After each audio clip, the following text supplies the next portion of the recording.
எப்பவுமே ஒரு ஜாதகத்தில் கேந்திரஸ்தானம் லாபஸ்தானத்திலாம் ஒரு கிரகம் இருக்குன்னா வாழ்க்கையில் எப்போவுமே அவங்க ஜெயிச்சுக்கிட்டே இருப்பாங்க. அந்த மாதிரி கிரக அமைப்பு கோச்சாரத்தில் கன்னிராசி என்பதுக்கு வருது.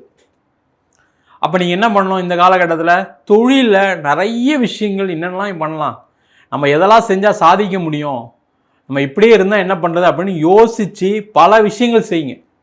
பல விஷயங்கள் செய்யலாம். கன்னிராசி என்பவர்கள் அப்படின்னாவே ஒன்றுக்கு மேற்பட்ட தொழில் செய்யக்கூடியவர்கள் கன்னிராசி என்பவர்கள். நீங்கள் உட்கார்ந்த இடத்துல மினிமம் 3 பிஸ்னஸ் 4 பிஸ்னஸ் செய்யக்கூடிய தகுதி உண்டு.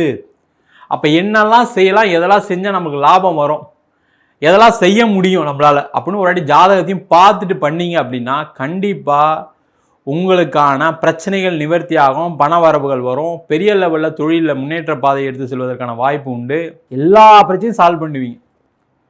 உங்களுக்கு எங்கெங்கெல்லாம் நெருக்கடியோ அதெல்லாம் வெளில வரக்கூடிய நேரம். நீங்கள் முயற்சி பண்ணணும். நீங்கள் என்ன ஆகிட்டீங்க அப்படின்னா ஒரு ஃப்ரஸ்ட்ரேஷனில் நம்மளால் முடியாது, எங்கே போனாலும் காம்படிஷன், எங்கே போனாலும் பிரச்சனை, கடைசியில் பணத்தில் தான் நிற்கிது, அந்த பணம் கிடைக்க மாட்டேங்குது அப்படின்னு மனசு அப்படியே கஷ்டப்பட்டு உட்காந்துருக்கீங்க. அதெல்லாம் தூக்கி வெளில போட்டு பண வரவுகளுக்கு என்னெல்லாம் பண்ணலாம்,